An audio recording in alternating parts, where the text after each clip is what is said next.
வரன் தேடும் படலம் தமிழ் மேட்ரிமோனியில் இனிதே தொடங்கட்டும். 25 ஆண்டுகளாக நம்பகமான சேவை. சினிமா இடைநேர்களுக்கு வணக்கம். இந்த எபிசோட் ஆஃப் சினிமா இடைநேர் கான்வர்சேஷன் மோர் ஆஃப் ஒரு ஓப்பன் கான்வர்சேஷனாக இருக்கும் நான் நம்புறேன். காரணம் என்னன்னா, நம்ம கூட இருக்கிறவங்க கேத்ரின் த்ரெஷா. கேத்ரின் த்ரெஷாவோட லைஃப் ஜேர்னி பற்றி பேச போகிறோம். எஸ்பெஷலி அவங்களோட ஆக்டிங் கரியர் நம்ம பார்த்துருப்போம். மெட்ராஸில் அவ்வளோ ஒரு சோல்ஃபுல்லான பெர்ஃபார்மன்ஸ் கொடுத்தவங்க.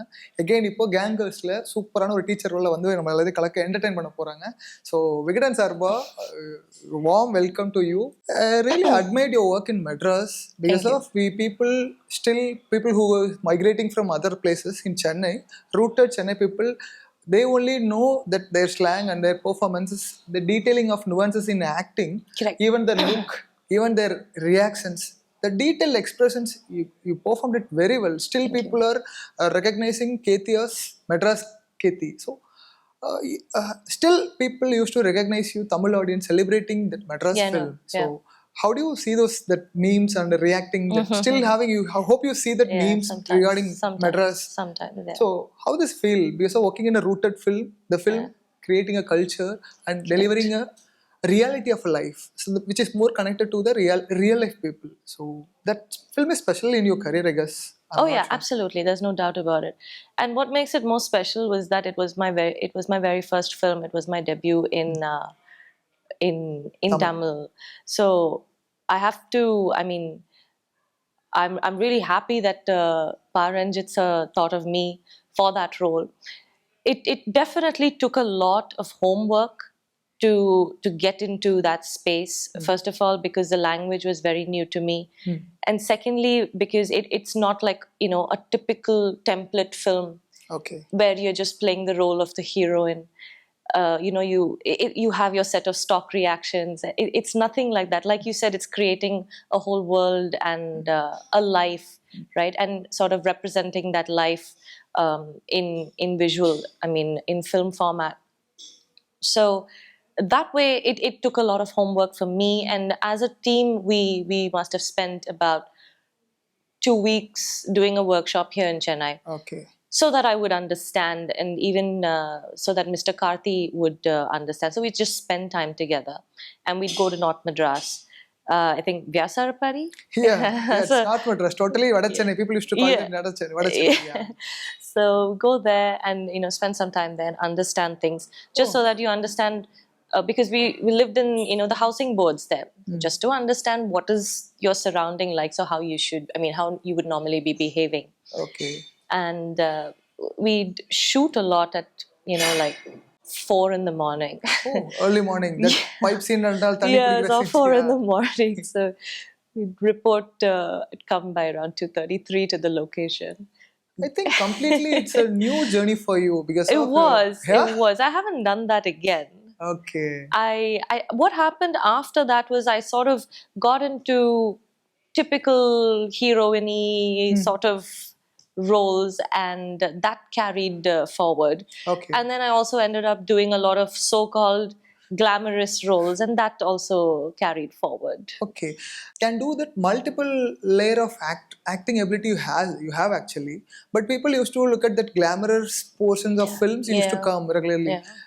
It will disappoint you as in person, as an actress. Have you ever had a thought about it? Why people are coming with the same kind of scripts? Have you ever felt about it? I have 2 ways of looking at it. Okay. One is that I know that, like you said, I'm aware because I see the kind of work that comes my way. Yes, the looks or the glamour part of it definitely does overshadow a lot of other things. Good films, yeah. Yeah, that's I wouldn't say good films, but yes, like you're saying, very, very like films like Madras. Let's put it that way. Okay. Yes, that is true. So, but I don't know if that's a negative thing. I'm just hoping that even at this point, I would be able to sort of do very, very author-backed, very layered roles like you were talking about. Okay. I'm hoping that happens. Okay. According to you, I'm going to say some few terms which it is connected to your life. Or else you can share the experience, how it goes through in your life. Okay. The first term is time management. How you handle it? I think it comes down to your priorities.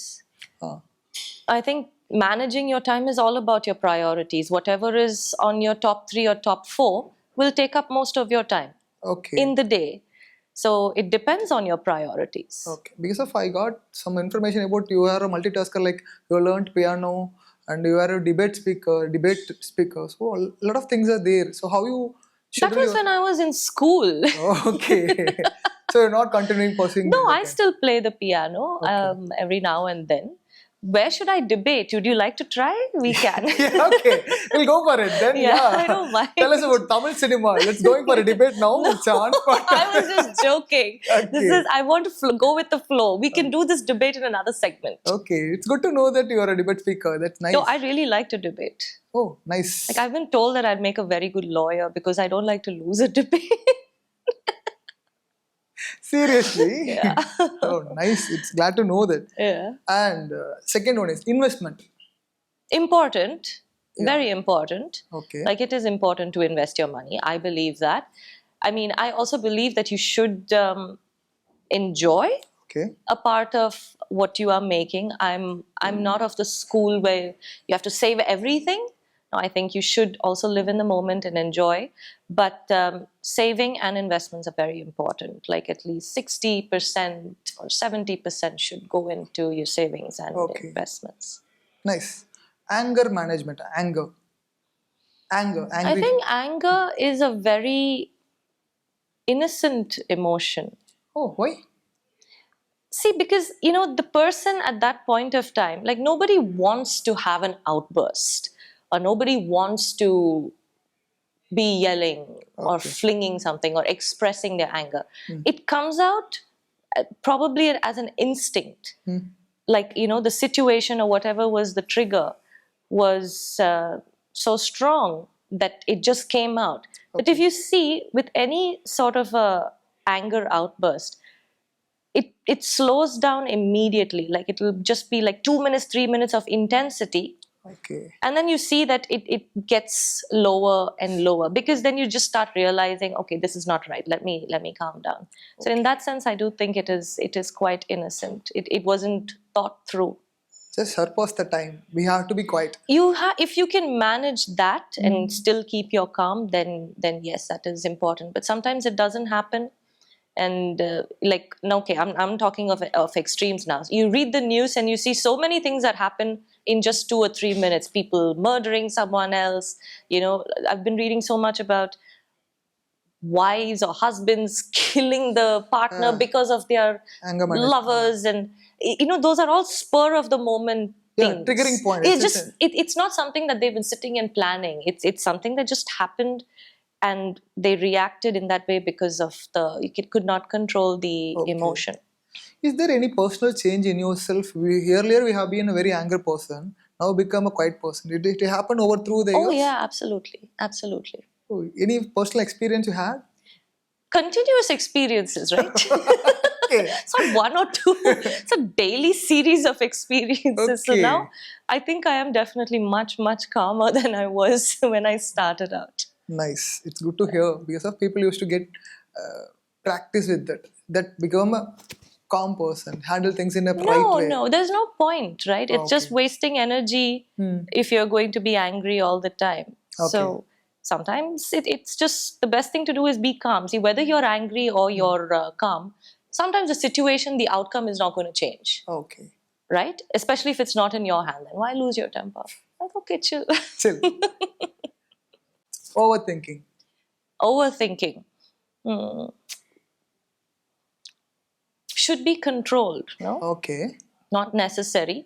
These things are all very easy to say, but difficult to practice. Like all of these things, it takes regular practice. So you should identify where is the thinking becoming useless. When you get stuck in a loop, it's just going in circles and there's no solution, there's no outcome. That is when you have to decide right there. Okay. That there's no point of thinking that much. Okay. But it's easier said than done. It takes a lot of practice. I'm still doing it. I also tend to overthink quite a bit. Some of the other actors also mentioned the same. Overthinking, it helps being an actor to improvise the character. Somewhat it will help to perform better in an acting It happened to you? Some of the characters, when you're reading in the script, you imagined yourself about the character. That is not overthinking. Okay. That is not the kind of imagination. It's preparation. Yeah, that is imagination and preparation. That is going in depth. Okay. Overthinking and going in depth are two different things. Okay. Maybe that person didn't understand the word, or there must have been but that's not the meaning. Okay. Overthinking is it's not a good thing, and I don't think it's going to lead to anything positive. It just causes stress and anxiety. So that's not the purpose. Like, if you want to be prepared or go more in depth into a character, you go more into that world. That is not overthinking. Okay. That's actually a very nice, interesting, peaceful process, right? I want to know that the internal things about that life of being an actress. It's been over 10 plus years of acting life. We couldn't get a regular opportunity. Sometimes we will come after a bunch of films, so we can't handle the timeline. So over the period of time, things will change. So how are you enjoying this process as an actress? I think, it's interesting because it's not like a regular job. Like you said, sometimes there'll be nothing to do, and then you have a lot to do. And it's about how that's where this time management and not overthinking and everything comes into play. And also when it's a very uncertain, unpredictable industry, a very uncertain, unpredictable job to do. Okay. It's a very uncertain and unpredictable profession Okay. to have. So as time goes by, I think one just develops or becomes at peace with both sides of it. Okay. The final term, which comes around all over the world, it's common term. It's in everyone's life. So how do you term yourself love in your life? I think that should be the ultimate goal. Don't you think? Like, I think a lot of things, I think the whole world should revolve around it. I'm not talking about, like, when you talk about love, I'm talking about the broader definition of love. Okay. Like, the reason why we live should be for love. It could be for our jobs, for nature, for our families, for God, for something that we believe in. Not necessarily romantic love. That is one part of it. Yeah. Of course, love is a general That is one term. part of it. But everyone is driven, I think, by the end of the day, by love, right? Some people might be very good at sport. That's because of their love for it. You cannot force a person to be good at something. There is a genuine feeling towards it.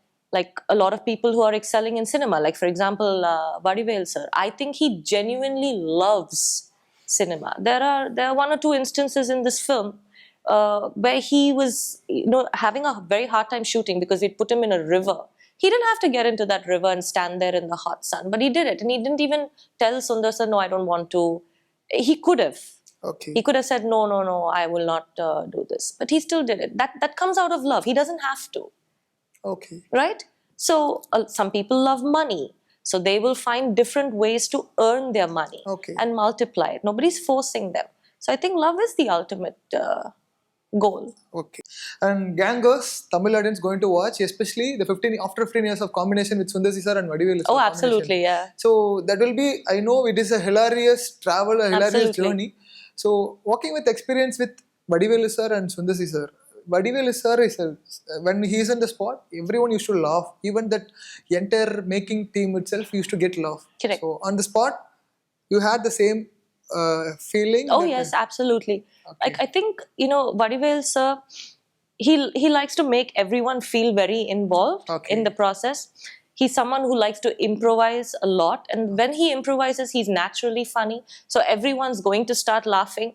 And if you don't understand, he'll tell you why it's funny. That's even funnier. So even he's very good at body language. That is what the thing. That is one of his strong points. Yeah, like, that's what I do. Even if you have a language barrier, but when you say his body language, you used to get laugh on the spot. It happened? Yes, so many times, especially when he came in about, I think, 2 different get-ups. Okay. One get-up, when he just walked in, I didn't even recognize him. I thought, okay, we have a visitor on the set. So he was just standing. I was sitting there, and he was standing and looking at me. And I'm like, okay, this visitor is weird. Just like staring. And he's not going, he's just looking at me. And I'm like, oh my God, it's you. Okay. So that was, with the white beard, the last dialogue in the trailer. And the other one that was really shocking was when he got dressed up as that party Okay. in the lady getup. Okay. Oh, he was hilarious. Like, he even changes his voice when he's wearing that sari. Yeah. Yeah. Great success in your career. From Vigadan team, me thanking you. Thank you. மகன் மகளுக்கு வரன் தேடுறீங்களா? கவலைய விடுங்க. உங்களுக்காகவே நம்பகமான வரன் பார்க்கும் சேவையை 25 ஆண்டுகளுக்கும் மேலாக செய்து வருகிறது தமிழ் மேட்ரிமோனி. இப்பவே ரெஜிஸ்டர் பண்ணுங்க.